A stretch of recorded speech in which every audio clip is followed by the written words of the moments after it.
if anyone has joined in now, I'm a youth leader in various aspects, including the local community, my local church, an organization called Emerge Now, as well as a resident mentor and facilitator here at Africa Youth Arise. And I'll be helping you and our facilitators and our speakers navigate through this very complex conversation that we have today. So I'm excited for today.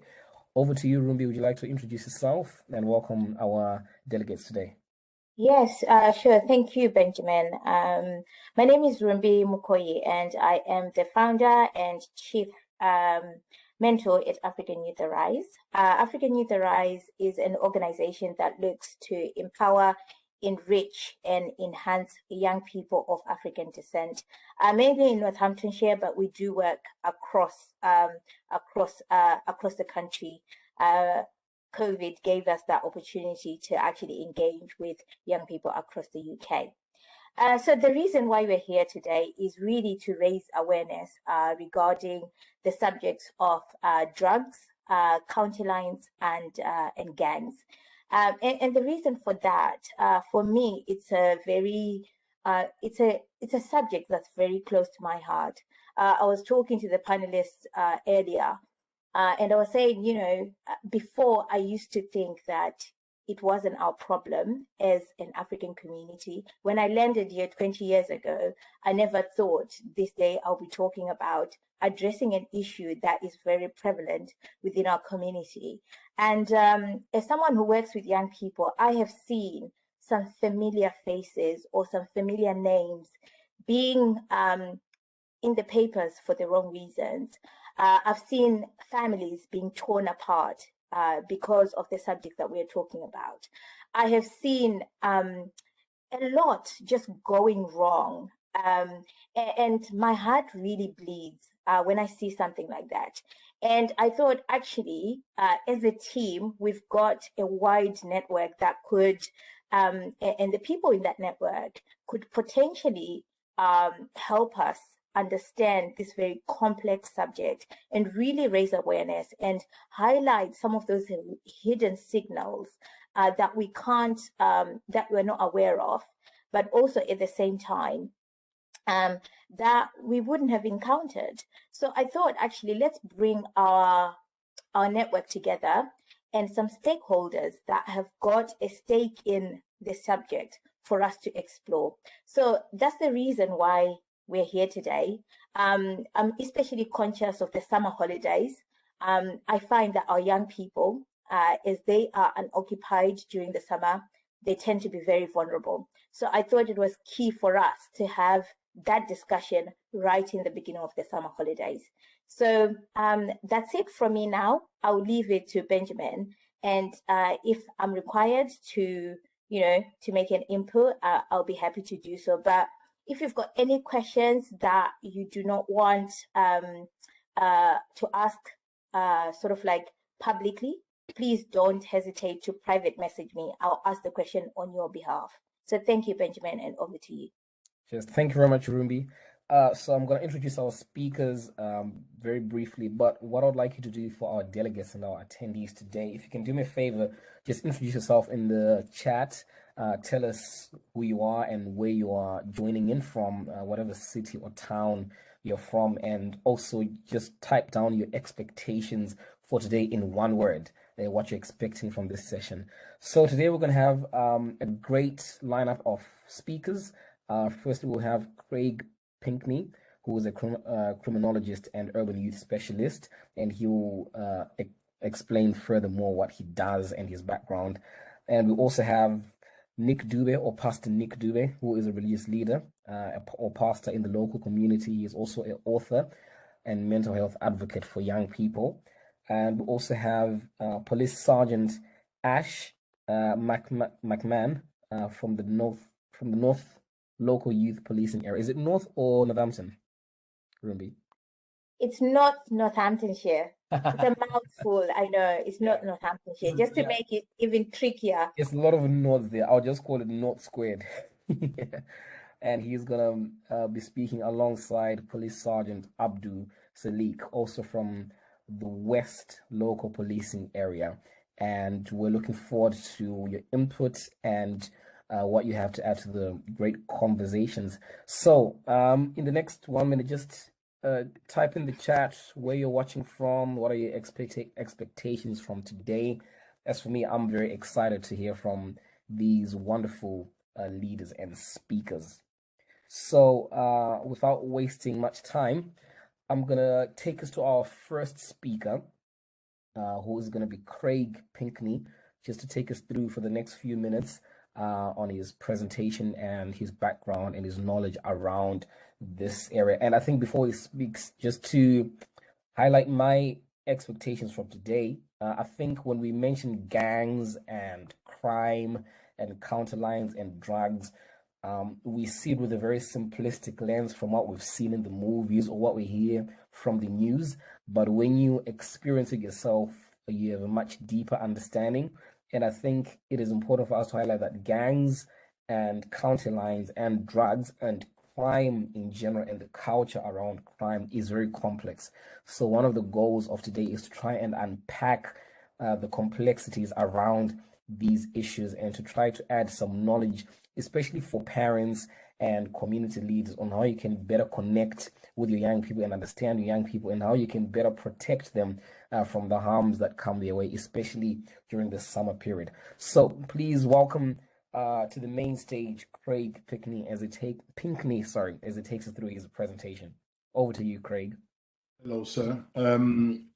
I guess the best way to just kind of introduce myself is, as said earlier by Benjamin, I'm a criminologist that specializes in the area of serious youth violence and criminal exploitation. My research as an academic tends to kind of look at the underlying factors of what causes children and young people to behave in the way that we do. And the second part of that research is around what are the approaches and what are the appropriate and realistic methods to engage with children and young people in a contemporary way. I do have a youth work background. I am a JNC qualified youth worker. I've been doing youth work now for about 18 years. I don't think there's anything that I haven't done as a youth worker, but I guess a lot of my work tends to be around a lot of the young, or working with some of the young people that are considered high risk, or young people that are considered hard to reach.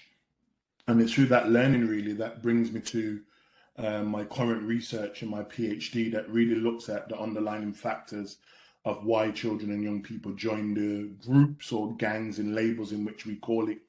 And I think, as Benjamin said, just to continue, the conversation is complex. And I think my contribution to today's conversation is that I don't want to have what I call the same regurgitated conversation. And what I mean by that is the general questions of why do young people join gangs? Why do young girls join gangs? There is 30 years worth of literature that has attempted to answer that question. And I think in 2022, post-COVID-19, we have a new mindset that we're engaging with amongst our children and young people. And the reason why I talk about COVID-19 is because before COVID-19, following the riots 2011, if you remember, in 2012, there was a fundamental change that happened in this country, and that was the rollout of what was known as the youth violence strategy. And over that 10 years, we moved from a Labour government into a Conservative government, and there was things that the Labour government, of which we were funded and financed across local authority and third sector organisations, were essentially doing. And I'll give you a perfect example. You may remember programs like Sure Start around parenting. You may remember things like Connections for those that worked in youth and community services. You may remember young people receiving finance known as the EMA. And all of those things now have been removed. Youth and community services have been almost dismantled and disseminated. And 10 years later, we are having now the conversation of why are we seeing an increase in children and young people wanting to be involved in things like county lines, criminal exploitation, why young people are joining groups. So we also have to take into consideration what is the economic climate of what's taking place within our society. We live in a capitalist society, and I think that we forget sometimes that children and young people are byproducts of the environment in which they live in.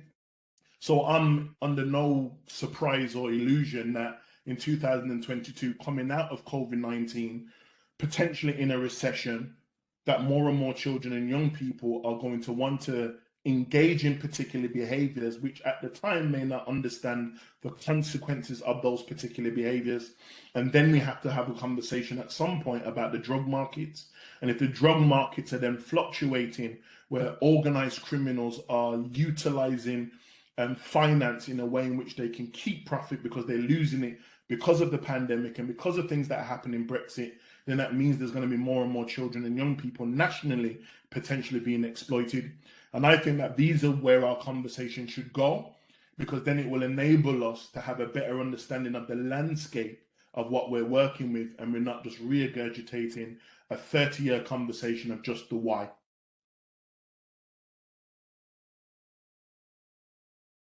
That is wonderful. Craig, I'm particularly interested, if you can maybe go deeper into your economic analysis of, the factors and influences around crime and drugs, because I'm sure if anyone has been to a leadership or business school, you're all familiar with analysis models like Pastel and how the political environment, economic environment impacts certain issues. But I've never heard someone actually explain how organized crime is linked to these big economic factors, like you mentioned, how recession itself, Brexit, and etc. and the pandemic as well has increased the rate at which crime and drugs accelerate.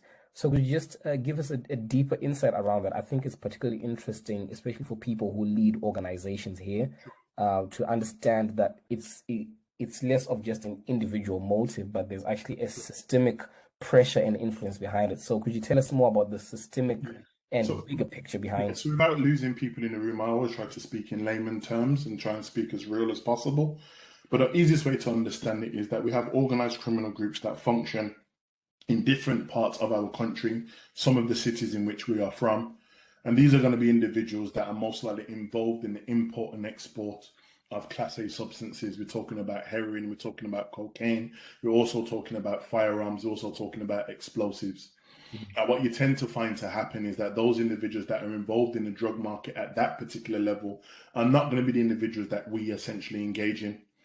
But if you look at it from the context of business, they're going to need individuals within any section of the society in order to sell their product, and their demand for that product needs to be met. And this is where you may find individuals within our communities that are probably a little bit more sophisticated than the urban street gangs that we observe, or the young people that we probably work with and have a concern about. Those sophisticated members are those that then probably associate themselves with organized criminal groups.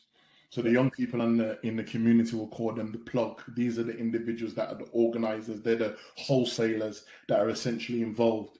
And then it's at that particular level, then it gets into community. So then you may have what I call in my analysis, I talk about urban street gangs that may essentially have that connection with individuals that they may utilize to exploit, which people will call them runners. And that is essentially the hierarchy of where it takes place. And just to kind of give probably a little bit more of a clearer picture of who those sophisticated individuals will be, and that may be individuals that you know in your local community that are known to the community, as well as criminal justice agencies, as being an individual or group of individuals that may be known to be a part of some form of criminality. But they're not on Front Street. They're not presenting their criminal activity in the limelight. You're not going to see it on social media. But it's known within the community that they may have those connections. And then the level under that then is probably the groups of individuals that we probably see in the newspapers, the individuals that we're worried about, the individuals that are considered high risk within our communities. And it's that connection between those two categories then that leads on to what I call our children and young people that are in schools, in youth centres, in local parks, chilling in a local community. And it's that group that inspire the latter group.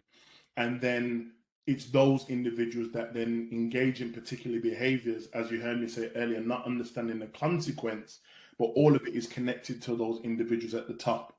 So the best way to kind of explain that is it's almost like a supermarket.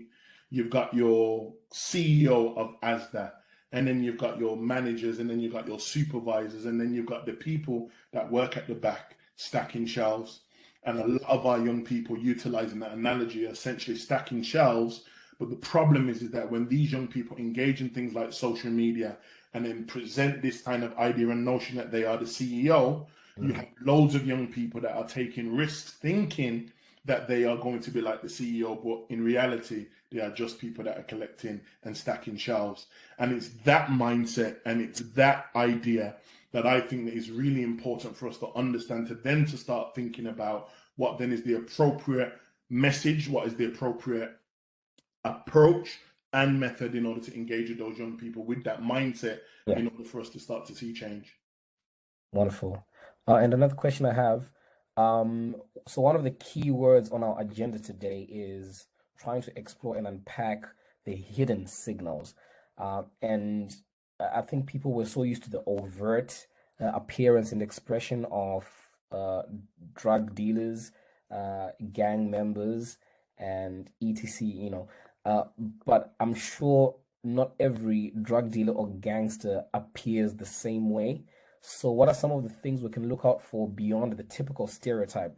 Because I'm sure everyone here is familiar with the standard young black man stereotype of if you see a young black man in a hoodie, with a snapback, with a certain type of dressing, with a certain type of appearance, with a certain type of tone and demeanor to them, you can easily classify that person as belonging to a drug cartel or as belonging to a particular gang. And sometimes we're often wrong, and that's something we strive to fix a lot on how we can manage that stereotype.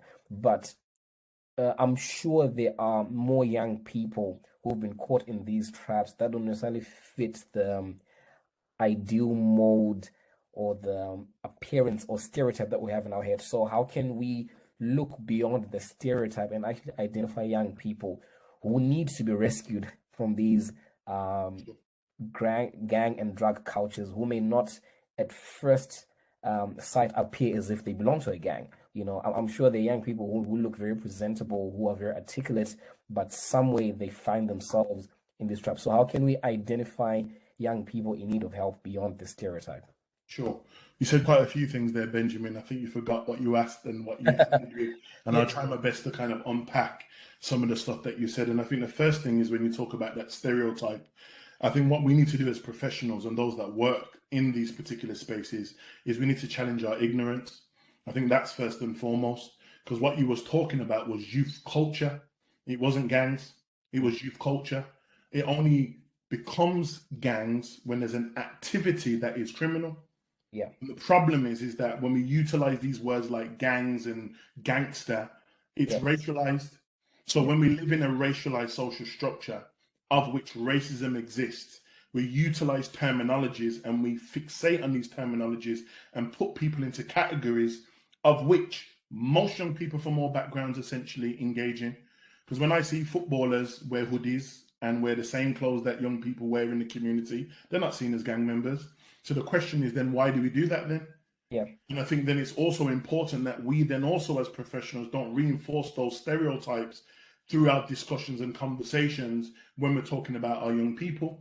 So first and foremost, it's ignorance. We need to understand youth culture, because youth culture dictates that young people wear different type of brands. And it's interesting that you even use the word hoodie. Yeah. And it goes back to my earlier point about the idea of living in a capitalist society, because when you look at the brands, Nike, Adidas, Gucci, Dior, these are all multinational corporations. Yeah. So clearly they are not making clothes for gangsters. So the question is, what is it that we are understanding that when you see a child or young person wearing a hoodie from a brand that is a multinational corporation, what is it essentially are we saying? So that's the first thing. Understanding our ignorance, understanding the difference between youth culture, and understanding the difference between youth culture and gang culture. Yeah. Youth culture dictates that, as I said, all young people dress, talk, listen to the same music. So even when you say certain slang comes from popular cultures. So rappers, singers, pop stars, celebrities, whether that's football or people see on the TV, utilize particular expressions, by default, you're going to hear and see young people utilize those same expressions. Doesn't make them criminals and doesn't make them gang members. So the question is, what makes them gang members? And the only aspect of the difference between youth culture and gang culture is that you're going to have individuals that are adversely involved and overtly involved in postcode conflict, where they then seek to harm other children and young people within a geographical space, and that's what classifies as gang violence and gang culture. So if young people are not engaging in violence, but they may look a particular way, it's not gangs. What we're finding is it's just popular youth culture. And I think until we start to understand what youth culture is, then we don't fall into the trap of just seeing young people and getting fixated on brands and clothing and colors attributed to particular groups, and then we believe. Because on the weekend, if I'm wearing my hoodie and I'm walking around with my family and my friends, does that make me a gang member? No, it doesn't. So I think it's important that we understand and address that. But if we're talking about then understanding what those particular groupings are, I think one of the most difficult things is being able to identify what gangs are, as you heard me say. I think one of the things that I think is helpful in a very weird way is social media. Because what young people do is that they talk about, they articulate, and they create their identities. And what young people are doing is essentially labeling themselves and attributing themselves to particular locations, particular geographical spaces, postcodes, estates, cul-de-sac, streets, landmarks. And then that is how then we start to understand how children and young people may ascribe to a particular group.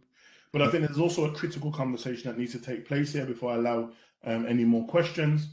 And you have young people that may live in an environment where gangs exist, but they know that there is going to be aspects of safety, there's going to be aspects of respect, there's going to be aspects of identity that can be manifested by attributing to that particular location. So, for example, I may live in a particular area of, let's say, Birmingham, for example, that's known to be gang impacted or gang affiliated. Now, outside of my comfort zone, I might say I'm from that particular area because I know, based on my knowledge of that particular area, it's known for individuals to be involved in particular gang membership. So that may provide safety for me. But then there's also a flip side of that you may have children and young people that may come from those particular environments that are not actually involved in anything, but they may look, as I say, going back to youth culture, they may look, and to those that are ignorant, may appear to be whatever it constitutes as a gang from their lens. And those young people can be navigating through the community, and they may see other individuals from outside of that postcode that might ask them that fundamental question, which I talk about in my research is the most scariest question for a young person, and that's, where are you from?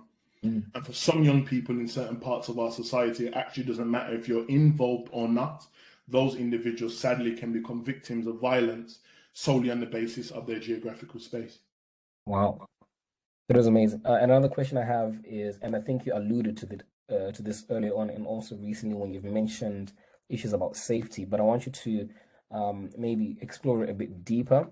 What are some of the needs, like legitimate needs of young people that drive them towards drugs and gang culture or gang lifestyle? It could be anything from as simple as financial needs, or it could be complex. Is it an issue of mental health? Is it an issue of confidence?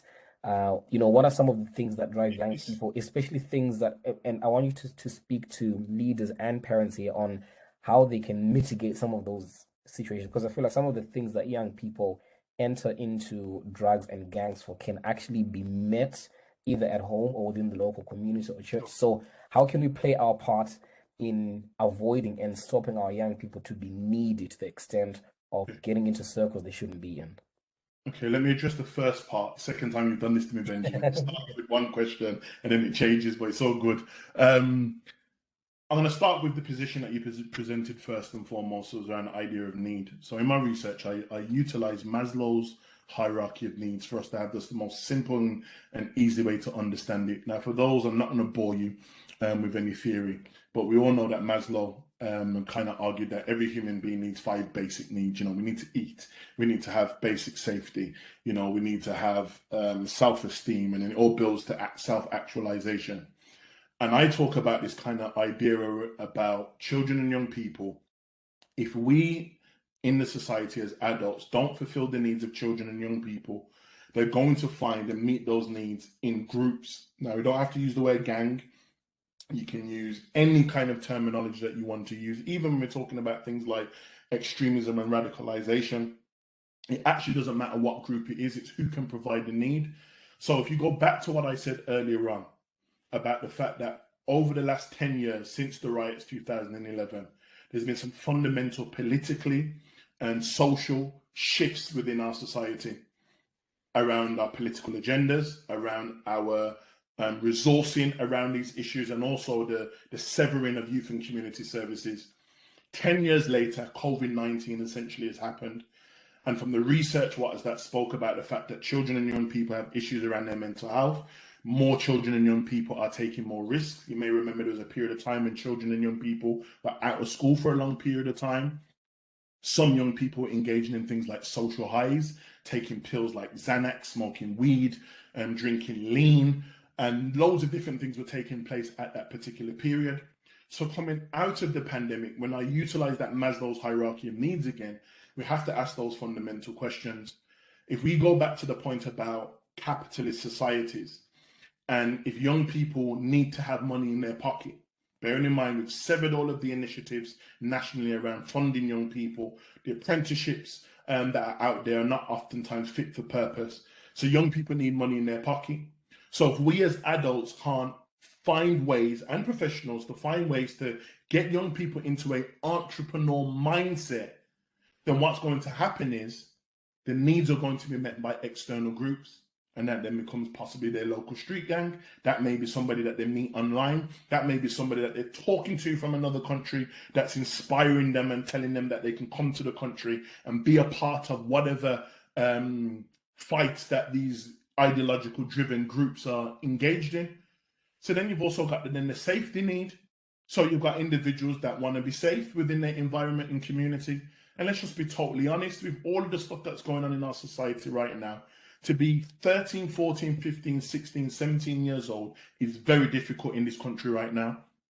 So by default, some of us may join groups in order to stay safe, not because they're gay, the groups are involved in criminality, but they join groups just because of safety and numbers. Going back to that question I asked about where you're from, nobody wants to be in a situation where they're alone and a group of individuals ask them that question. And then you've got the other aspect of joining groups for safety because of how they're going to navigate throughout their community.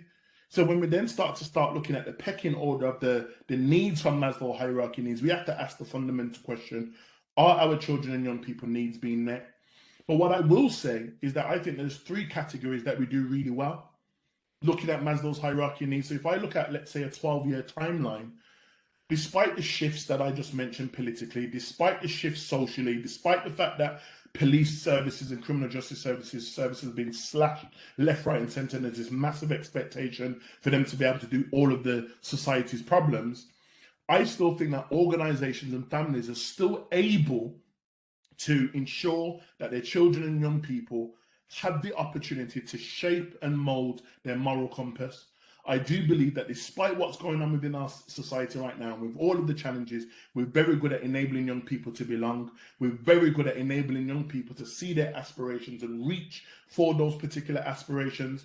But I think the two things that we've turned away from with those political and social shifts is the idea about finance and the idea about safety. And the thing that we used to do previously that what I argue doesn't work now, that's why I open with, let's not do the mediocre conversation about just the why, is because 12 years ago, we used to do what I call loads of what I call consequence work, meaning we'd go to young people, we'd go to children, we'd go to schools, we'd go to community centres, we'd bring in the local police officers, we'd bring in the local ex-offenders, you'd bring in people like myself to talk about the consequences of violence, the consequences of criminal exploitation. 12 years later, going back to those two areas that I'm saying that we're missing, the physiological need as well as the safety need, consequence work doesn't engage with that. Because if a child and young person needs money in their pocket, you telling them about the consequence means nothing if they need £2 in their pocket. Yeah. And as a consequence of wanting £2, and you have external groups of individuals that know that they need that £2, that's where the exploitation and the room for exploitation takes place. And then when we talk about the idea of exploitation, it's also roped in notions of safety. So children and young people go into these particular spaces, join these particular groups, and oftentimes it's not as clear cut as Benjamin mentioned. It's not textbook. It's not always the individual that's standing on the street corner giving people money, giving people sweets. It can be a friend that you've grew up with all your life. It could be your next door neighbor. It could be one of your elders from school. And that's how young people see their friends, as elders, as peers. They don't oftentimes see them as externals. And of course, yes, there are situations where young people are groomed and are coerced into these particular behaviors by individuals on social media platforms like Snapchat, like Instagram, like TikTok. Yep. But oftentimes within local communities, you tend to find that young people are oftentimes exploited by individuals that they consider their friends, they consider their elders, they consider their peers. And oftentimes when those particular incidents then happen as friendship and favors, it then manifests them into other things. But if we're talking about young people wanting finance, young people wanting to make money, as a response, we have to start with thinking about, well, how do we start to engage? And the biggest thing that when I speak to a lot of professionals and parents and I ask them, you know, how much do you think children are making in these particular places? And most people have no clue. Yeah. My argument is then, if we don't even have a position to start with, how are we going to ultimately engage with our young people? I'm not saying that we have to have a PhD worth of knowledge in terms of what's going on road, but I think it's important that in 2022, we have at least of an idea that why our children are going missing. Our children are not being kidnapped. They're making the choice to go somewhere. And the question is, what happens when they go there? And when they go there, for how long? And then what happens when they're told to come back? And how much money do they actually have versus what they thought and what they told was going to get? And these are the conversations, because what I find, and I'm sure many people in the room would acknowledge, that many of our young people are joining groups or going missing or ending up in crack houses and bandos and trap houses, and they're not making a lot of money. The house makes a lot of money, which then goes to the criminal. When they go back to the point I made about the sophisticated dealer in the community, 98% of the money goes to them, but they may return with only a small bit of money. So then if that small bit of money, in my world, equates to enough for an individual to probably work in Asda, stacking shelves for a year, we have to get into that mindset and understand the numbers, so at least we're able to counteract an argument with young people. Because the bottom line is this: we can't force people to change. Yep. What we have the power and what we have the ability to do is plant seeds. But you can't plant seeds if you don't have the understanding, you don't have the knowledge in a contemporary way. Wow, thank you so much, Craig. That was brilliant and very insightful. I wanted to ask more, but I think we can ask more towards the end during the Q&A session. But I want you to elaborate further on that's later in the next segment. Just keeping in mind around some of those figures and numbers that you mentioned, because you mentioned that you know, there's an expectation of how much we think young people are going to make and how much they actually make. I think it'll be good later on just to give us some ideas around some of those figures, you know, that we think they're facing on a day-to-day. But thank you very much, Craig, for that brilliant explanation and a very engaging session. So up next, I'm going to allow our next speaker to jump on and also share with us from their perspective, from the religious circle and part of society, and what they think that the role of religion, the church and other religions as well in the community can be. So without me wasting much time, I'm going to hand over to Pastor Nick Dube, or Nick, as it would like to be addressed. Over to you, sir. Can you unmute yourself? Perfect. Thank you, Benji, and to African Youth Arise. Thank you so much, Rumbi and the organizers, and to my fellow panelists. Thank you for all of us coming together. I'm going to try to follow on some very critical things that Craig has shared with us today. And one of my passions and things that drive me is to say, while the police can crack on drug dealers and gangs and arrest one person today, I'm asking myself, I don't want, as a parent or as parents, when the police arrest one person, we allow 2 of our children to join the stream. And then otherwise the cycle goes on and it never ends. I want to be able to do something as a parent that while they are cracking down, I'm also working on my son. I'm also working on my daughter to give them that confidence, that esteem, to be able to choose a different path. A few years ago, some friends of ours, their son, who was, 13, 14 at the time, he was being bullied at school. And he tried to talk to the teachers, they wouldn't listen. He spoke to his parents, they didn't pay much attention. And one day he got into a fight with one of the boys in the school. And because he started the fight, he was suspended.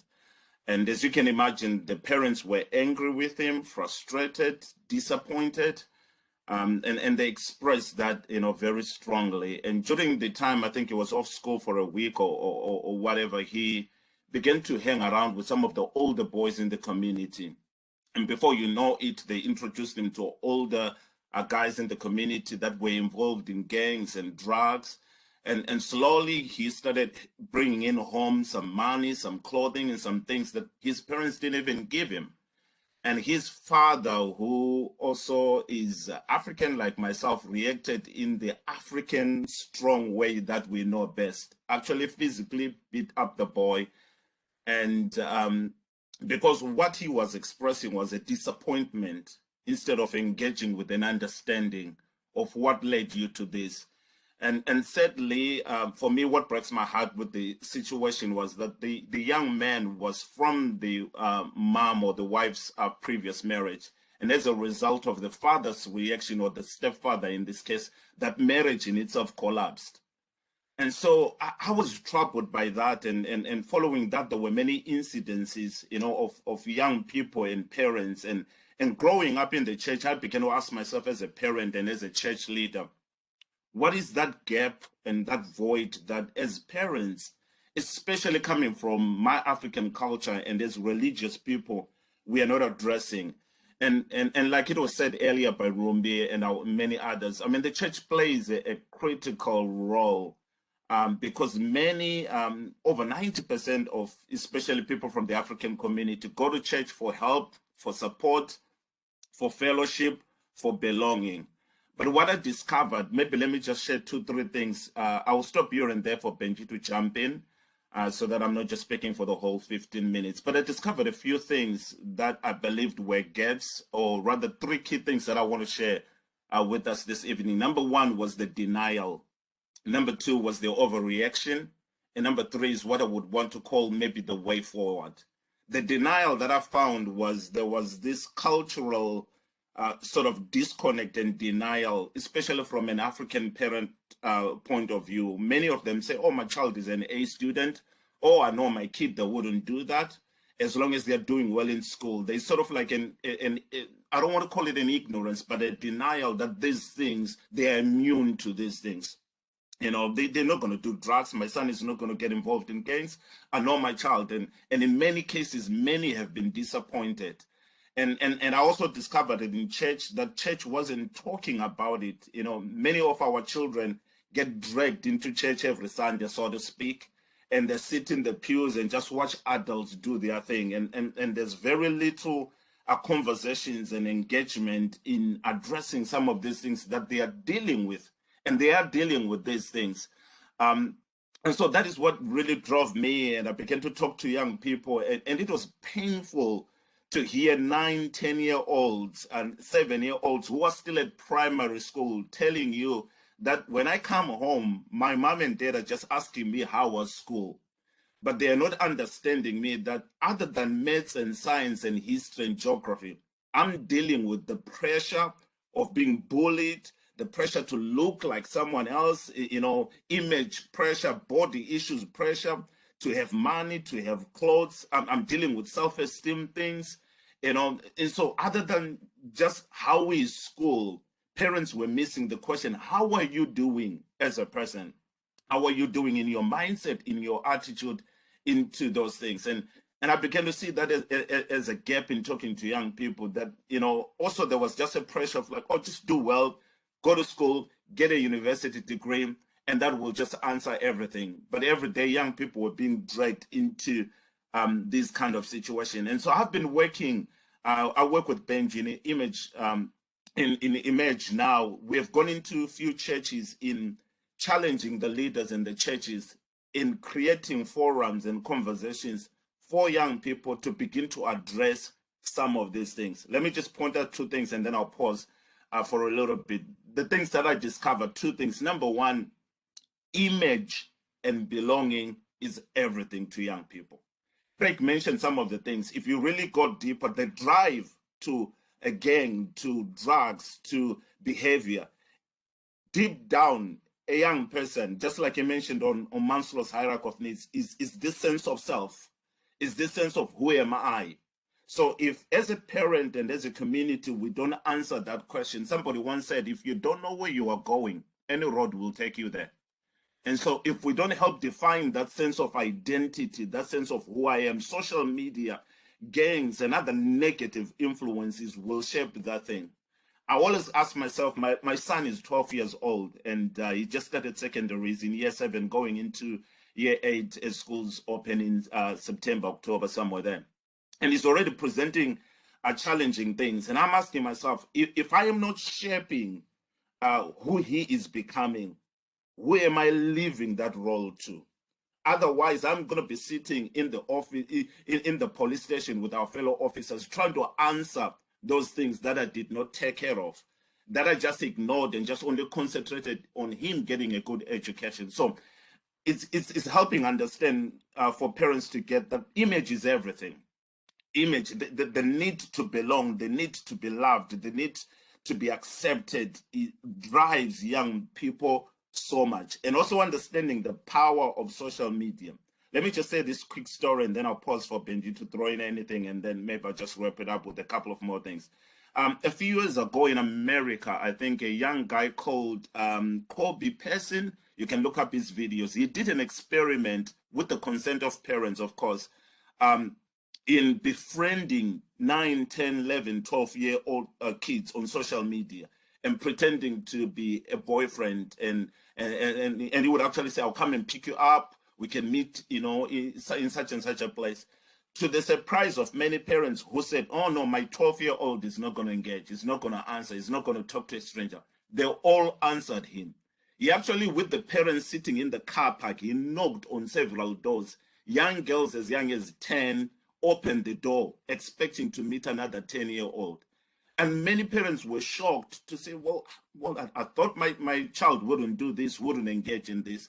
In understanding the power of social media and what young people are engaged in, and the pull that, unfortunately, in that space, there are people who are out to do our children harm. So we need to try and go back in as a parent in understanding some of those motives, some of those drives. And there's a church which I'm going to close with shortly. You know, there's a Bible verse that I love that says, teach a child in the way they need to go. That means I have a duty to teach, to mold, to shape, because if they're going to go in a certain way, I have a duty as a parent to be involved, and for the church to be involved in to begin to create spaces of dialogue, of communication, of empowering, and us challenging our culture. I mean, I was raised up by disciplinary parents, you know, that say to a child, you know, shut up, you're a child, you don't know anything, my word goes. But I can't do that with my son.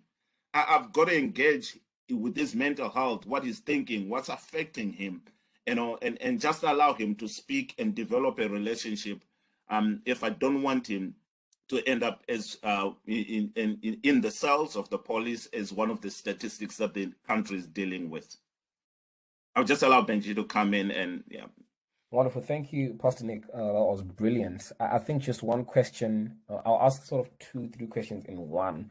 I think I want you to highlight to parents some of the competing factors they have in parenting their child. I'm a firm believer that parents don't just raise their child by themselves. I feel like children are being raised by the media, they're being raised by school, they're being raised by religion.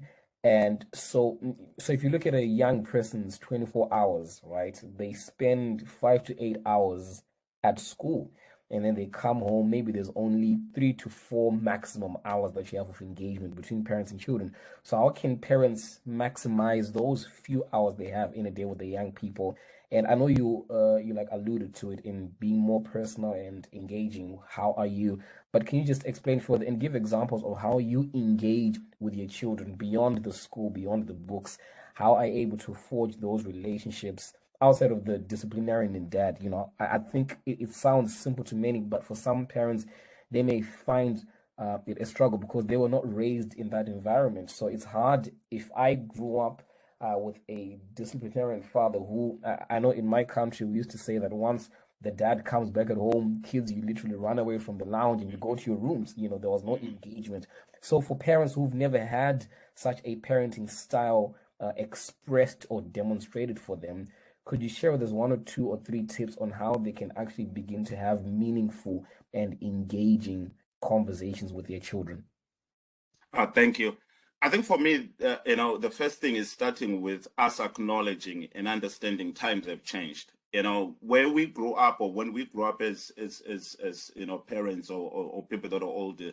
Yes, I mean, with our own set of challenges, but the issues are more complex. The issues are more sort of direct. In other words, there are things that I got exposed to maybe at 17, 18, but those same things today are being exposed to a 7-year-old. I was being exposed to a 9-year-old, things that I dealt with at 19, 20, a 10-year-old is dealing with. So one of the things I think that is important is our mindset, just changing our mindset. In first of all, acknowledging that there are challenges that our children and young people are dealing with out there. Because if you don't acknowledge that, we are going to be in this constant state of denial, which brings me to a second point that for me, what I've told myself as a parent is I'm interested in not only just my children, I've got 2 boys, in just achieving things academically and, becoming lawyers and engineers and sort of. I've told my boys, I'm interested in the men that you are becoming. I'm interested in the person that you're becoming, because your function in society, the large part of it is not going to be based on your degree, but it's going to be based on the man or the woman that you are, the values and the discipline and the character that you develop. So one of the things I intentionally, yes, make sure they're doing well at school, do the homework, but I intentionally take time, when I'm dropping them at school. And it doesn't have to be vast amount of time. We have to work, put food on the table. When I'm driving them to a sporting event, to their club, I am asking questions that have nothing to do with maths or science, but I'm asking questions that are sort of like probing how is the interaction with their friends affecting them. How is even a failure? How did you manage to handle that you failed in a certain subject? Helping them. What I've learned in psychology, helping them manage, their feelings and their emotions. I've got boys, and one of the biggest things is boys dealing with anger. Dealing with anger that can come from many ways, and we have watched with my kids a kids movie, that maybe some of us don't know, a kids movie about emotions, feelings. How do you deal with anger? Okay, so this boy did this to you. What were your options? So it's being intentional in developing those things, because I understand I am competing with social media, I'm competing with gangs and crime, I am competing with the broad, sort of social factors, economics, politics, that many of them are beyond my control. I'm competing with technology and the future that, that are all shaping. There's many voices a day. And so I tell myself, if gangs and drug dealers and other social media voices are speaking 1,000 times, I need to speak more louder. So I am doing all those things. But the final thing that I am doing, again, having been a pastor and grown up in church, there's an example for those that maybe just bear with me 2 seconds, that are not familiar. It's called the story of the prodigal son. One thing that I've told my boys is that you will make mistakes. You will mess up. You will get some things wrong. You might fall down and be involved in something, but is this parental, fatherly, unconditional love that while I will hold you accountable, while we can talk about discipline and accountability, but I love you unconditional. I want you to be able to come to me when you mess up. And sometimes that is the gap that I saw, that sometimes there is this huge expectation of do well, be something, go and do well in school, such that when young people mess up, they're even afraid to go back home. Because like the story that I told you of the young boy, many parents express that attitude. You have disappointed or embarrassed the family, you know. And one gap that maybe finally is that I was challenging the church on is there's not enough parents that have gone through some of those struggles, especially in our community, that are able to say, look, I struggled with this in my son, in a way to help other parents, because culturally, especially African community, we tend to keep our problems home. So if my son has a drug problem, I'm not going to expose my family to all those issues. But that's where the church needs to come in to say, look, I struggled, you know, this is how I overcame. I struggled with my son. This is how we overcame.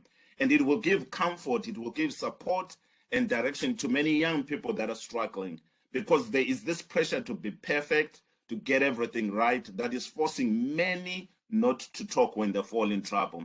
And that silence is also one thing that is killing many young people and affecting many families and parents from being able to get help.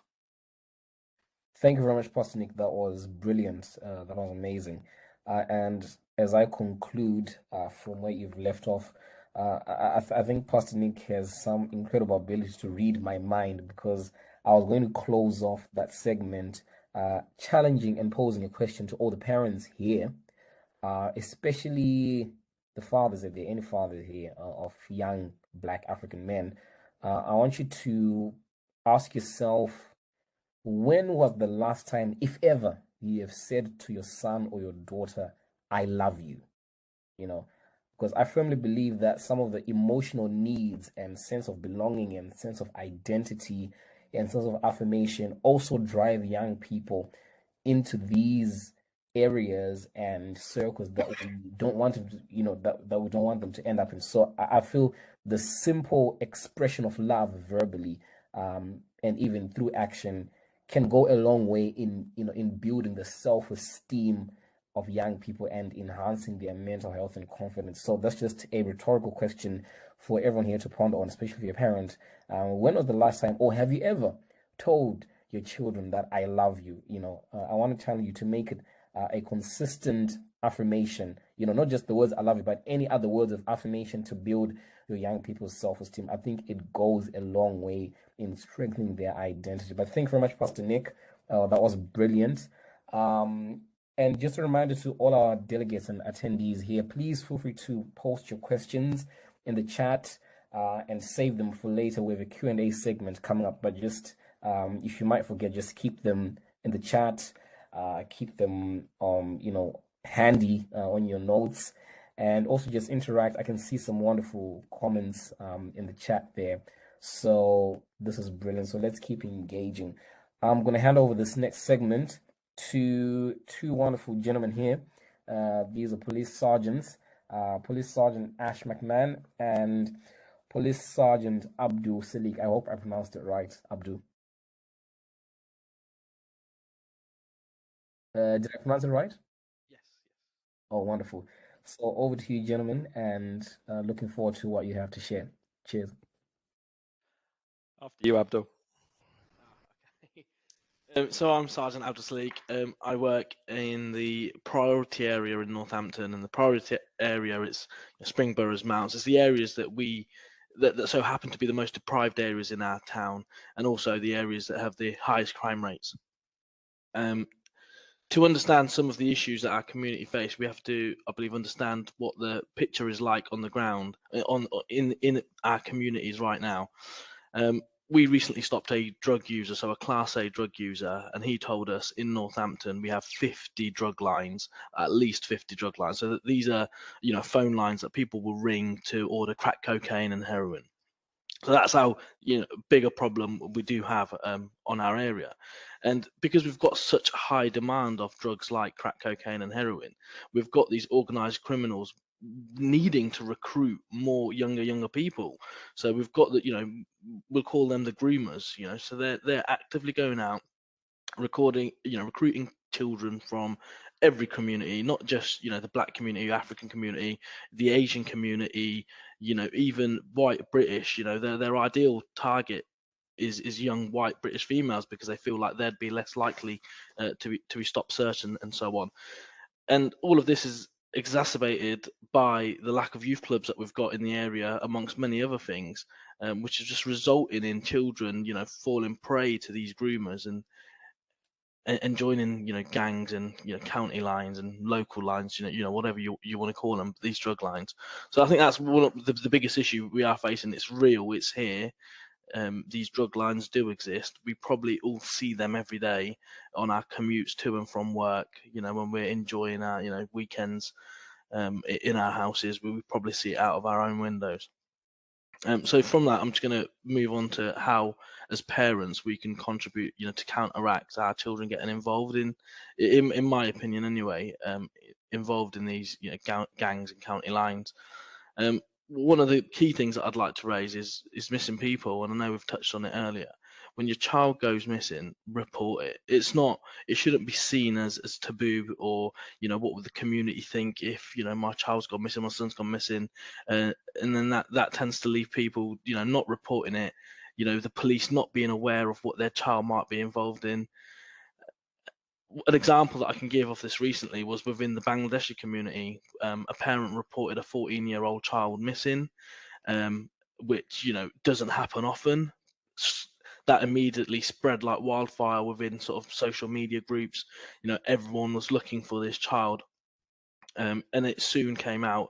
And I can share this now because the parents are happy for us to share. But what had happened is this 14-year-old lad from Northampton met someone in a mosque who grooms him to go to a crack house in London, and the next thing he knows, he's now in a flat in London, given knives like this. These are the sort of things that we're recovering, in Northampton, carried by school children, selling crack and heroin. Thankfully, because the parents did report him missing, and we managed to establish the links to county lines and where he may have travelled, we've put him straight away as high risk, and that means he's in danger. We need to put resources and we need to get him to safety. So there's so many different things that we can do to try to locate the child. And thankfully, we did locate the child in London and brought them back to Northampton. And we were then able to sit down with them, talk to them about what's gone on. It then followed on to the parent of the child wanting to link in with the local national Northampton Bangladeshi Association, and we did pretty much what we're doing today, but in a community centre in Semilong, where lots of parents from the Bangladeshi community attended, and the father gave this, just explained what had happened to his child and how he would never have wanted anything like this to happen to anyone else's child. So again, go back to that point. It's so important that when your child goes missing, report it. We want to help. We're here to help. We're not here to criminalize the child. Yes, they've got involved in gangs and they were probably selling drugs, but that's by the by. The important thing is let's get them to safety and let's divert them away from what they've been involved in. The second thing that I would say is be curious around your child's activity. So I know we've spoke about like obvious signs, but don't be ignorant of those obvious signs, such as carrying multiple phones. If your child's carrying multiple phones, ask them, why are they? Are they being pressured? Has someone given them this phone and said, look, you need to answer this phone whenever it rings? Do they have, what do they keep in their rooms? When they go out the house, have a look in their rooms. Have they got, things like cling film, rolls of cling film? And then question them about it, challenge them about it. Don't ignore it. I know we spoke about clothing. I think personally it's quite important for parents to understand brands and the value of brands. If your child is wearing, I don't know, a Palm Angels tracksuit, You know, it's not Nike, it's not Adidas. We might think it's something that's sold out of Primark. But actually, you know, Palm Angels, a pair of Palm Angel shorts cost 250 odd quid. You know, a Palm Angels tracksuit will probably cost you in the region of £600. You know, if your children is wearing those clothes, you should. I'm of the belief that you should challenge them. You know, ask them, you know, are they being groomed by someone that's being able to ply them with, you know, high-end designer brands such as Palm Angels? It's things that we wouldn't know unless we're involved in sort of this youth culture and understanding what's in now. You know, a couple of years ago we had a brand called D Squared, and it's not worn as much now as say something like Amiri or Palm Angel. So it's constantly changing. These brands are changing. You know, a pair of Amiri jeans cost £1,000. You know, if your child's wearing £1,000 jeans and you can see an Amiri tag, would you immediately know that that's what they're wearing? And if you don't know, Google it. You know, if you're unsure about new items of clothing that they've got, you know, Google it. You'll soon see sort of the prices of things. You know, Gucci man bags, £700. Again, you know, I won't bore you with it, but yeah, just be curious, Google it, and question them about it. Social media, you know, if you have got access to their social media, you know, be nosy. Have a look at the friends that they're associating with. I've just made a few notes. And yeah, I think that the most important thing is when you've got concerns, don't not talk to anyone. I would welcome if a parent came to me today and said, look, my child I think is involved in county lines and drugs and being groomed because of these reasons. We can do something about it straight away. You know, we can start, you know, investigating not so much as child, but the people above that child. You know, who's encouraging these children to go missing. So I won't take too much time because I know Ash probably wants to say a few words. So I'll just move on to sort of the pathways that are available. So we've got something in Northants Police called the Community Initiative to Reduce Violence, so SERVE. So it's a team that is set. There's a team in the north of the county where Ash works and the team where I work in the west. And they will actively recruit children to join their cohorts and get them engaging in sort of usually 12-week programs to divert them away from sort of being on the road. And they also sort of support them with their well-being, and they also engage with parents. So it is a really good program. We work quite closely with them. You know, we even bring them to some of our warrants that we do on the off chance that, you know, we do get, you know, children. But I say off chance, we do come across a lot of children. I won't say too much more now, but obviously open to questions. But I know Ash will probably want to add to it. Yeah, I'll jump in. That's fine. So yeah, Sergeant Ash McMahon, I'm working for Northants Police. I work in the north of the county on a operation called Operation Revive. In a town called, we're based in the north of the county now, but it started out in Wellingborough because Wellingborough is a town in Northamptonshire has a particular issue with violent crime and gang-related crime as well. And we're actually the third or fourth iteration of an operation that's been created specifically to deal with this problem. One of the things that we have come to understand over the years is that there's a bit of a revolving door with these issues, in terms of the fact that previously we've created an operation to deal with a spike in gang-related crime. There's been some successful prosecutions, several people have been placed in prison.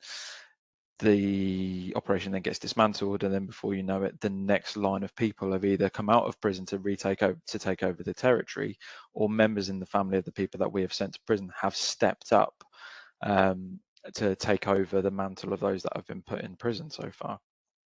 And that has really been the big issue this time around, is the fact that we have had more senior people within the gangs at this time are people that have learnt from mistakes or behaviours from older members of their family who are now in prison, and they have stepped into their shoes and now running the local gangs. And I think one of the key issues that we are struggling with at the moment is that parents, and I'll confess, I'm a 14-year police officer, and until the last couple of years, I haven't understood just how attractive this lifestyle is to some of the children that we're coming across that are now 12, 13 years old. I'll give a bit of an example from one that we've had previously. We've had on a warrant on a crack den. a child that we found who was in possession of a knife which was bigger than half of his arm has opened up to us in a conversation, telling us essentially he was initially promised £50 a day, which for a 12-year-old, £50 a day to essentially work 9 till 5. He was given shifts from 9 in the morning till 5 in the evening. He would answer a drug line, he would sell drugs, he would sell as many as he can. He would normally hand over between £1,200 and £1,500 to the next person up, and would be rewarded with £50 a day. I think we can all understand that from that point of view, he is then treated to trainers. He has appointments to be taken to London by the next person up in the line to get gold teeth fitted. There was a large portion of grooming going on in this scenario. The interesting side of it comes in the fact as well that there's a slow change from grooming to fear, where fear takes over. His wages went from £50 a day to £50 a week, to conversations where the person above him is telling him or reminding him what he's capable of, that he's got access to firearms, that he should never at any point talk to the police or to anybody else in relation to what goes on, because you know what happens to people. And that is just as much a strong incentive for them to remain involved in the gang as the initial thrill was of being looked after. I think that both of those things are very, very strong factors in this. But I think the key thing from a parent's point of view is the fact that this is essentially grooming. They are brought into this life with money. They are brought into this life with clothes. They are brought into it with technology. And it is incredibly important, as you know, I'm not going to go over the points that Abdul's already been over. Like, it is incredibly important that parents are aware of this. But I think one of the key things as well is being aware who their friends are, because it is friends and it is family. Certainly in our town, there are a lot of relationships in the families that have cemented the ability to bring these younger people into the gang cultures. A lot of people are cousins and they feel very strong family loyalty to those people, and therefore the likelihood of saying no or breaking away from them, or then ultimately making a report to the police, becomes so much less likely, because there is that sense of loyalty and that sense of belonging there. I see a lot of what has been said early on in this is I found really interesting, and you see it in practice every single day with what we're dealing with. It's incredibly interesting to see. But yeah, that was one of the things I wanted to touch on, is the fact that the family side of it, I think parents find it very difficult at the moment to believe that their child, who is 12 years old, is aware of things and aware of dark things in the world that they themselves are not. And I think they are not necessarily, I think in their eyes, they should be going out, kicking a football around and enjoying their youth, when what is really happening, they're going out and being utilised and groomed by people older than them.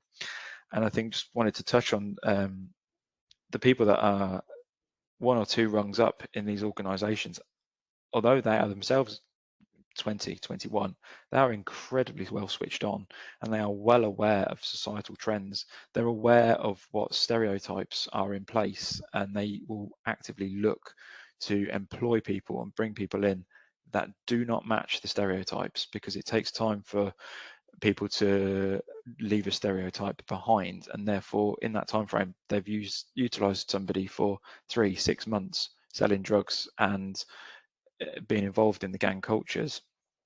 And we need to be quicker at this. We need to be better at spotting the signs. As we're developing this operation, this is still fairly new, and we're looking at trying to maintain this and keep this in place. One of the things that we are looking to do is to try and break the cycle of the revolving door. So my unit is very specialised at going out and finding the people, the street level dealers, but it's about trying to take that one step further and get them out of that position in the first place, and try and make it less appealing to them. And I think one of the things that the last thing I'll just mention quickly is the fact that the biggest thing I think we struggle with in terms of families is the fact, I think families have suspicions at times that they are son, daughter is involved in things that they don't want them to be involved in. I think there is a fear that involving the police will have a big negative impact on their child from our point of view, and we will look to prosecute wherever we can. Whereas I will say we do prosecute people that we find on the street dealing drugs. We do prosecute street level dealers. It is something that we do on a routine basis. When we come across people who are 12, 13, 14, we are not blind to the fact that these children are being groomed into this lifestyle. And we look at modern slavery offences on a routine basis, and we've had some very, very positive results looking at those offences and looking beyond what we've got in front of us and looking into the bigger picture. I think potentially years ago we have been a little bit blindsided and just dealt with what we've got in front of us, whereas I think we've developed our approach and we're much better at seeing that bigger picture. I'll hold there from. Thank you very much, Ash and Abdul. That was very insightful, very eye-opening. I think one of my key takeaways from your presentation is just acknowledging the fact that young people are growing at a faster rate than in previous generations. And I've noticed even with some of my siblings and youth that I lead who are 12, 13, like they are more intelligent than we were when we were 12 and 13. They are more exposed to technology than we were. So it wouldn't be a surprise that they are more aware of their society and some of the motivators into this lifestyle than would expect them to be. So I think a note to the parents and leaders here, just don't underestimate your young people and your children. They are more eloquent, they are more intelligent, they are more exposed than we really think they are. So thank you for that. So the next segment we're getting into is a question and answer from the attendees and delegates here. So Sarah, if you can do me a favor, if you can spotlight all our panelists and speakers to the main stage. Thank you very much. And I will give an opportunity, I think just one more minute for those of you who are still gathering their thoughts and questions, just to consider any questions you have for our speakers. If you have a question you'd like to say out loud, because I think we have quite a bit of time, you're free to raise your hand. There should be a feature to raise your hand, and between myself and Sarah, we will pick you, and Rumbi as well. But in the meantime, I can begin by asking some of the questions that have been asked in the chat. So just bear with me. Any question? I'm trying to see where questions begin. So Emilia has got a question. So Emilia, you can go ahead and ask your question. Unmute yourself and go ahead. Yeah. Thank you. I'm sorry, I had a question for Abdul. I was very intrigued by your story about the little boy you picked up in London, who was from Northampton. I just was curious to know what you did in terms of the people who had actually taken him to the crack house and were showing him all this. Was anything done about them? Were they dealt with, or what was your intervention? So again, this is going back to sort of how smart and wise up that they get to what's going on. So this young lad said that he's been taught that when he does go to London to throw away his SIM card and have a new SIM card that he could then use. And we're talking about 14-year-old boys here. So while, yes, we always do investigate and try to get the groomers on that specific occasion, we didn't get the gang or the people that he was involved with in London. But again, it just highlights, how alive, these children are to tactics that we might use to then avoid, bringing or implicating others that are part of some of these organized crime groups. Okay, thank you. The next question, Megan, I see a hand there. Would you like to ask your question? Thank you. Yeah, and thanks for everyone for the inputs. They've all been really insightful. My question was for Abdul and Ash, and it's more of two separate questions. So I just wanted to ask, in your experiences, how well do you find that forces from different areas work together when safeguarding a child that has been identified out of area? And if you do identify a child in, say, a trap house, and they're in possession of, say, drugs or weapons and they're seized, what action would you take to safeguard the child from any risks linked to potential debt bondage? I think I'll answer this in two ways, really. I think the first part of your question was to say about how do forces sort of work together. I think one of the big issues that we've had over the years is our absolute inability as police forces or with partner agencies to work together to solve a problem. I think we've previously all run off and done our own thing, and we're now finding out that that is not the way to go. And we're now slowly but surely beginning to get this idea that this is a problem that we need to work together on. The police have got no chance of solving this issue on their own. Neither have social services, neither as a charity or support group. This is a joined up issue. So the good news on that side of it is the fact that we're getting there as a collective. I know Abdul had an example that he used in his thing in his sort of talk. We've had several ones, and we will essentially we're very aware when people have been brought in through the county and we normally find them in company with older people that have quite clearly brought them in. Two recent examples that we've managed to have good results on both occasions, that the people that have quite clearly brought those young people into the county have been maybe managed to charge them for offences as quickly as possible and then remand them into custody, which is one way of removing that one person that is grooming those particular youths. On another example that where we focused more on, it was more of a positive focus on the children, is the fact that we've managed to create a dialogue with their home force, which for us was Thames Valley, and they have literally used, we've had an OIC in their MISPA unit and an officer in our unit communicating, and when they go missing, we've managed to work together and then work via social services to ensure that the social services in Thames Valley take appropriate action with those children, because it's one thing that we do struggle with is the fact that social services from one county struggle to get involved in children that are based elsewhere, and that joined up partnership work is difficult as well. We're not lost on the fact that we need to deal with the reasons that they're being transported into different counties. It makes sense for them to do that because they are well aware of the fact that it makes it a lot harder for us to safeguard those children, and that those cross-border issues are real.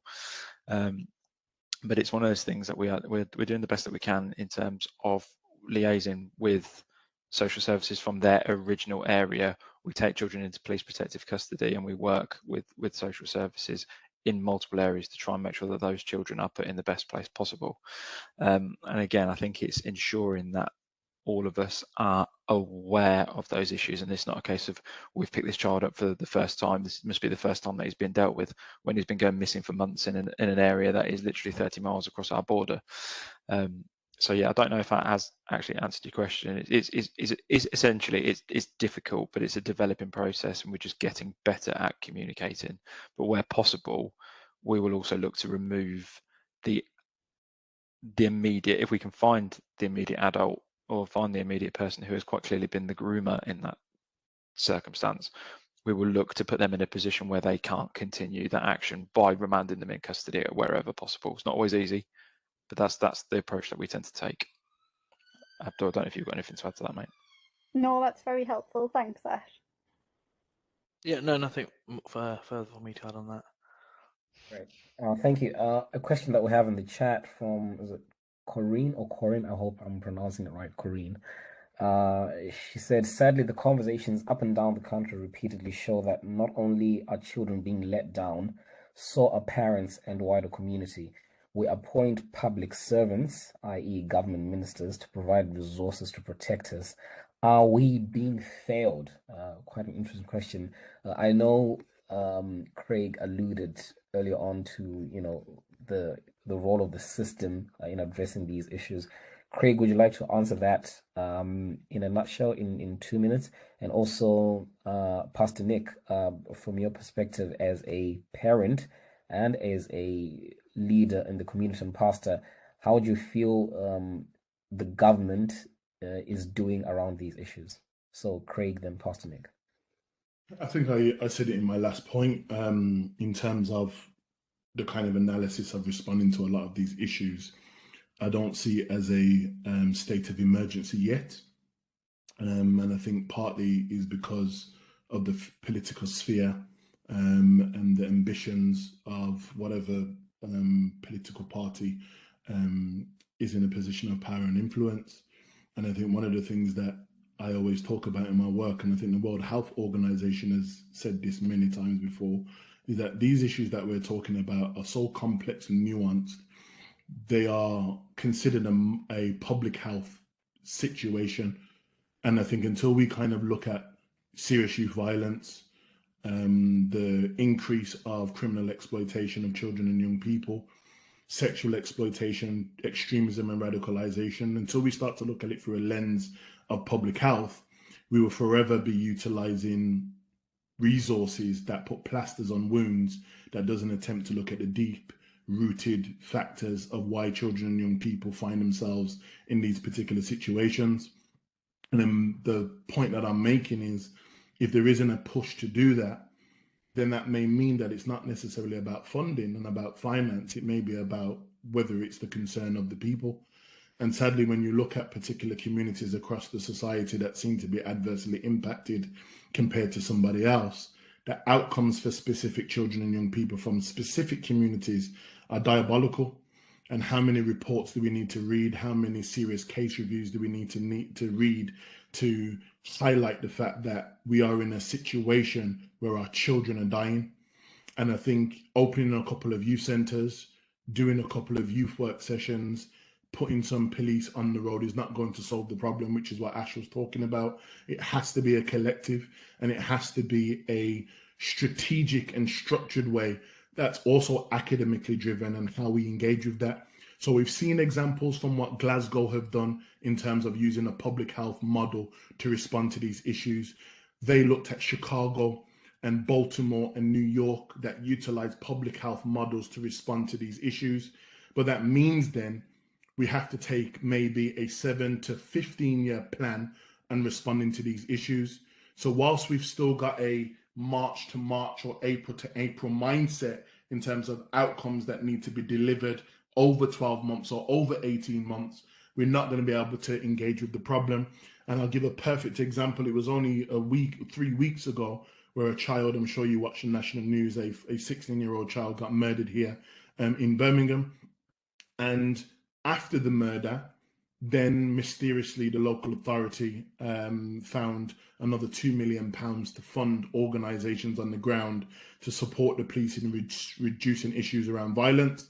Now, 2 weeks into, or a week into the summer holiday, and we've only mysteriously found money.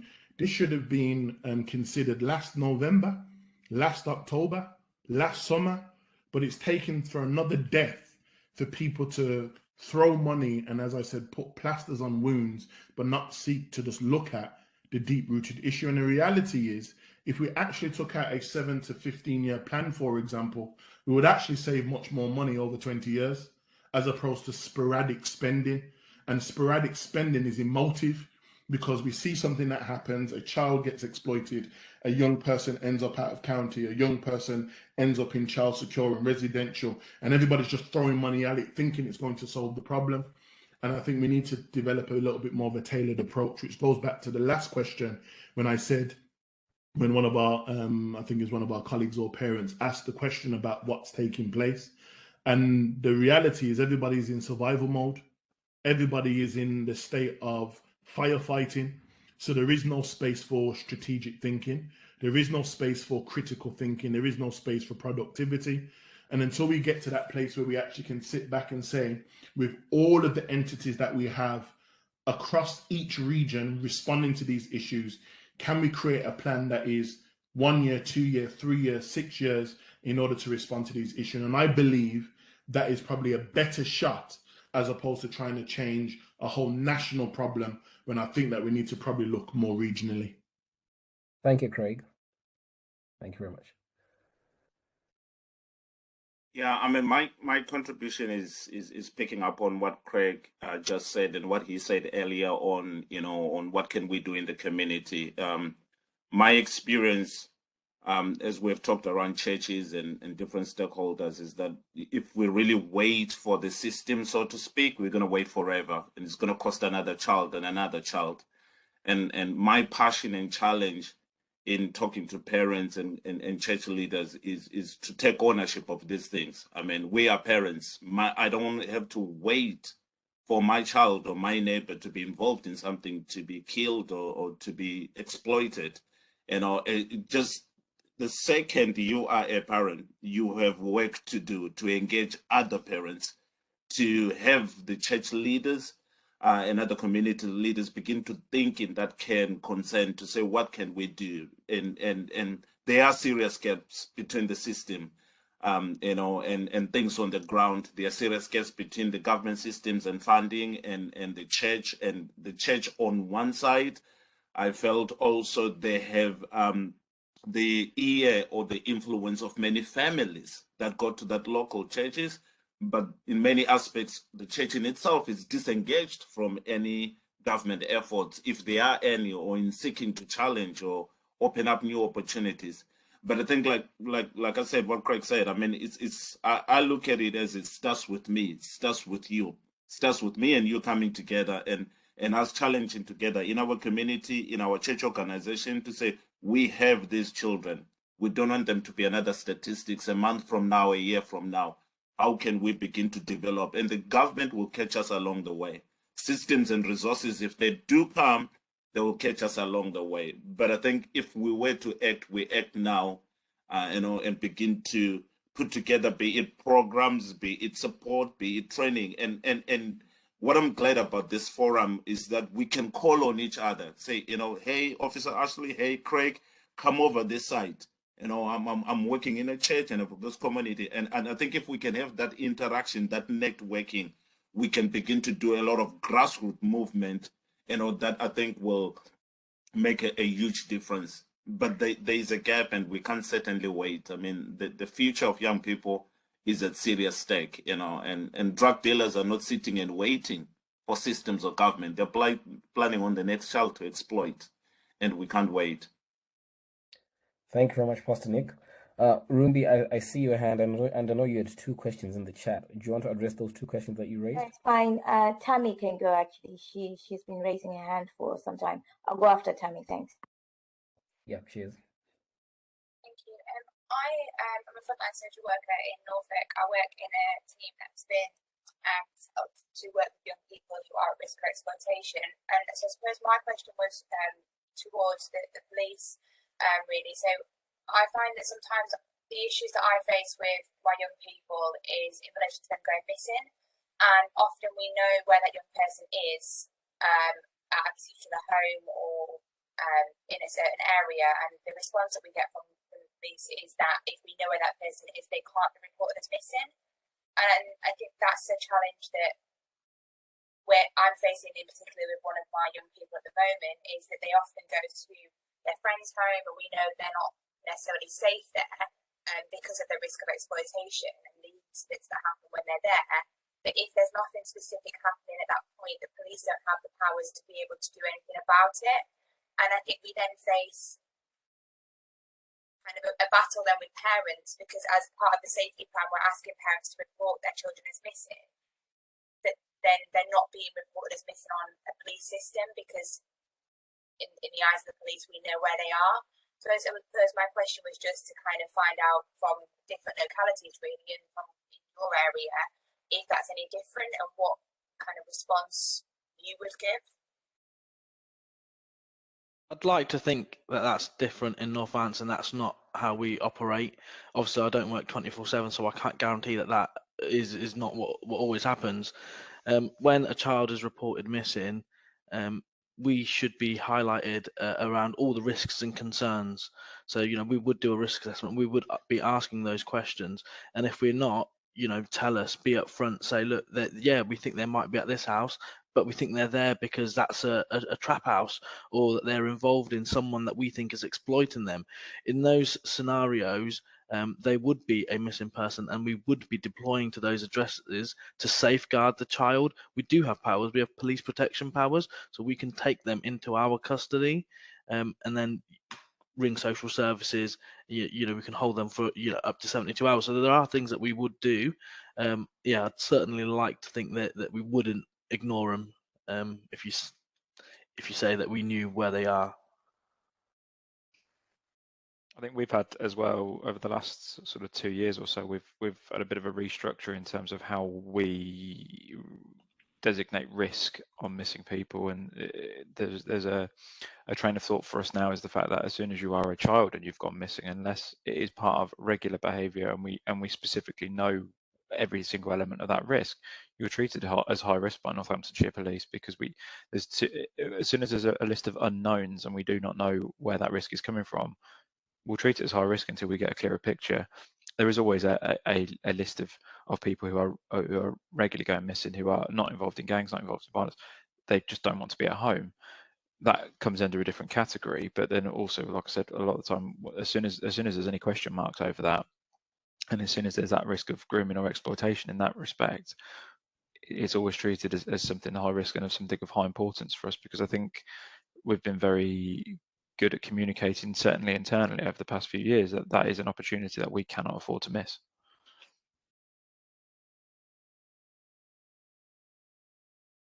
Benjamin, you're on mute. You're talking to yourself. Oh, sorry.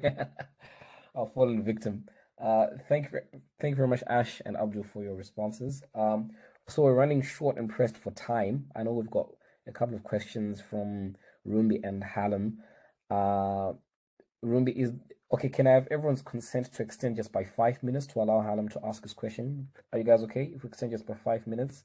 If Hallam can ask his question, and then Rumbi, you can conclude from there.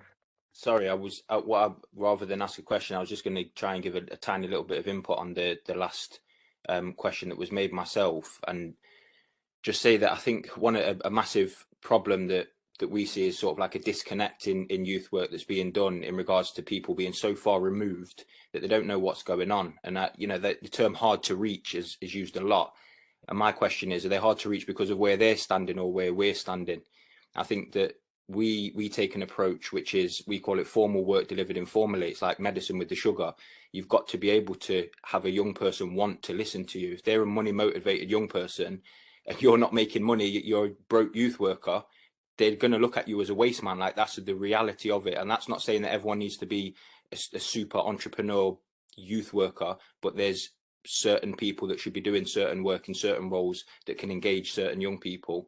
I think that the ability to build a relationship and then challenge the behavior is the foundation of being able to engage any young person. The difficulty that we've found, and again, it's going to be very different in every local authority, is that you've got to know your local authority procedures. You've got to be able to be beasting on the issues that you've got to be addressing for your young people. We, as an organisation, we found no criticism, you know, directed at individuals, but we found that social workers in our local authority were very hit and miss. So we then had to go and find and employ our own social worker. You know, it's a very, everything that's been said, I echo all of it. There's, you know, we can wait forever for things to change from the top down, but it's what we, as sort of, I don't know if the right word is activists, but as people running organisations that have the freedom to do what we need to do, to make these decisions, look at what variables need to be removed, and then sort of work within the framework as close as you can. I think if there's any people running organisations here, these are the challenges that we've got to be raising to ourselves. That's just my input on that last question about local authority and what do we do. Thank you very much, Hallam. Personally, could you answer this question for me in 60 seconds, and then I'll hand over to Rumbi, if that's okay. Madeline asked, not all parents have the ability to keep their children safe and engaged if struggling with their own challenges like mental health, domestic abuse, drugs misuse. How do we reach their children, if you can, in 60 seconds? You're asking me again, sorry? No, Pastor Nick. Okay. Cheers. I think, you know, Hallam just mentioned, you know, something that is important in his last point, that I think we need to come together, you know, because we need to have our organizations come together so that what I can deal with, but what I can't deal with, I'm able to refer. I'm able to say, I know Craig is working on such and such, you know, and make those organizations, you know, made aware of in the community, made visible. Sometimes that's the challenge, that parents can be cornered in a situation like you're mentioning, and sometimes they are not fully aware of what resources are there in the community. So if there's a way of engaging, you know, that parent is struggling and they're struggling with their own issues, they need help themselves, but they also need their child taken care of. And so that's why we need the church, youth organizations, and all these support systems that are working in that community, working together, so that sometimes an issue can come through a parent in the church, and I'm able to say, Craig, you're the man. Can you help me deal with this? And then Hallam, you're the man. Can you help me deal with this? So I think we will need to collaborate. We will need to make our organizations visible, so then we know how to go to the police, how to go to the church, how to go to these organizations. And also parents and people in our community are aware of these resources available to them, and constantly encouraged, to because I come across something, look, I hear your pain, but I don't know who to refer you to. And we need to sort of deal with that. Thank you very much, Pastor Nick.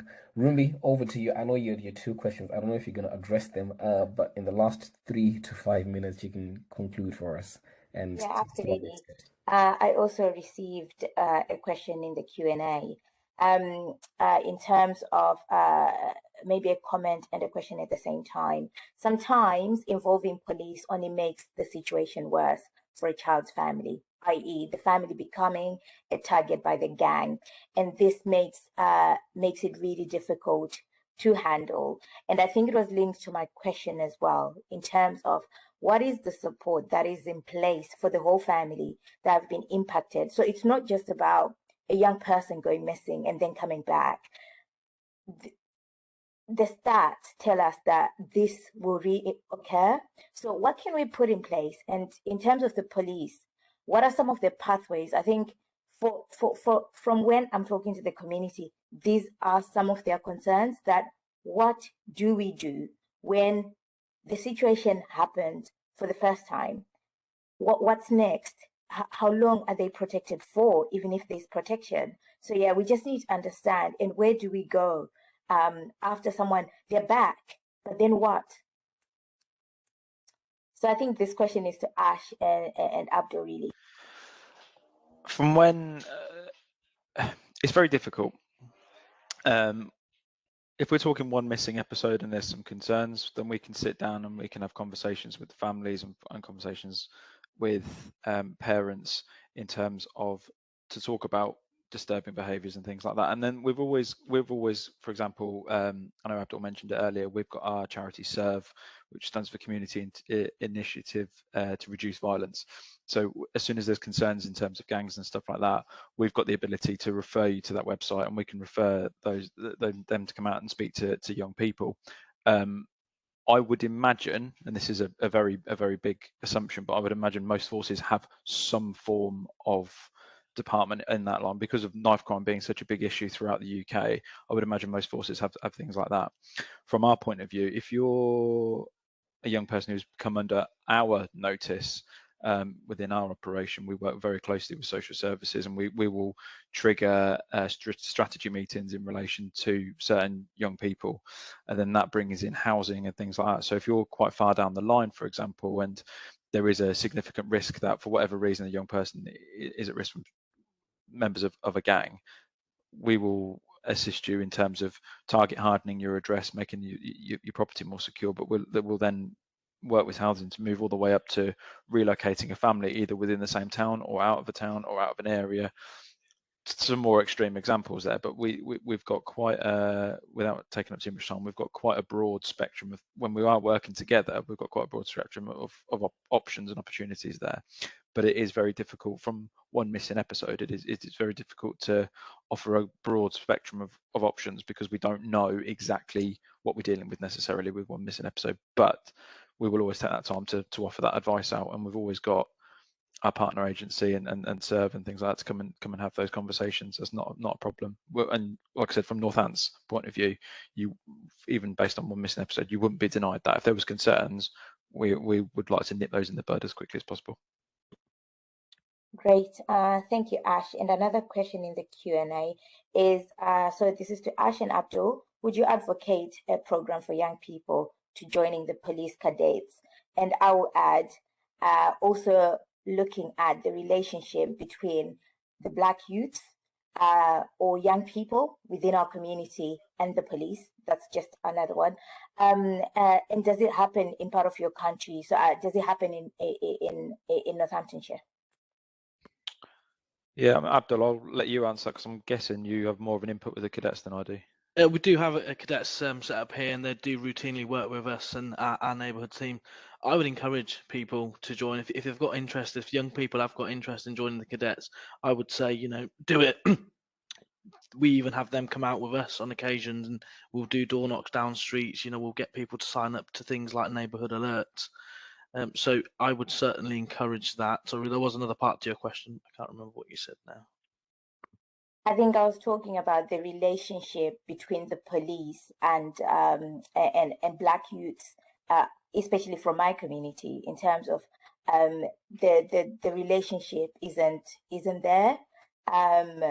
When they encounter the forces, they're being stopped and searched, and sometimes nothing is found. So, would you still advocate for young people to join the cadets from that community? And how can you mitigate that as a police force? 100%. I think stop and search has been one of those issues over the years. I think I think both in terms of engagement with Black communities and the issues around stop and search, there is a mistrust there that is still present today, that you can more than understand being there. You can more than understand the issues over stop and search because of the past. However, what we have found works in terms of stop and search is the fact it's communication. It's communication. It's being more than open with why you're doing what you're doing and what your intentions are in relation to that. I would encourage greatly anybody, realistically, from any background, if they've got any kind of interest in why the police do what they do, or understanding that, joining the cadets at a young age is a good way to do that. Applying to become a special constable, which is like a volunteer constable, is another step. But you can come and actually see things from the other point of view and understand how it works from that side. But I think integration in that respect is a fantastic idea, and I would definitely push the cadets on that side of front, because I think it can give you a very good viewpoint from an early age. Even as parents, we do ride-alongs as well. So you're more than welcome to come out with police officers and see how we operate. I think sometimes we see a lot of the things that are put on the news and a lot of sort of bad practices and bad behaviour of certain police officers. But being in the police, doing this every day, I've never seen my officers, step out of line or interact with a child that I would, in a way that I would not want them to interact with, any of my family members. So yeah, I would certainly encourage, if there are any doubts around how the police operate, just come out with us. Get to know your local officers, and let's, we have to build that trust together. We can't do it on our own. Thank you so much. Thank you so much to all of our panelists. I'm just going to ask sort of like Craig to give sort of like final words, and Nick, I know that Abdul and Ash have just spoken, just sort of like final words in terms of to our community and how to move forward, really. I think Nick kind of highlighted it really. The only way that we're going to move forward is through partnership and developing consortiums within our community where the knowledge and the skill set ultimately exists. And the more that we build and collectively join partnerships, then we can hold people accountable and use the expertise within our partnerships to open doors in the right spaces in order for us to have things that we need and what's required for our particular communities. And I know from our organisation, especially in the West Midlands, we are a part of a big partnership and consortium of organisations that are nationally unknown. So when these kind of issues and situations happen in our community, we respond accordingly.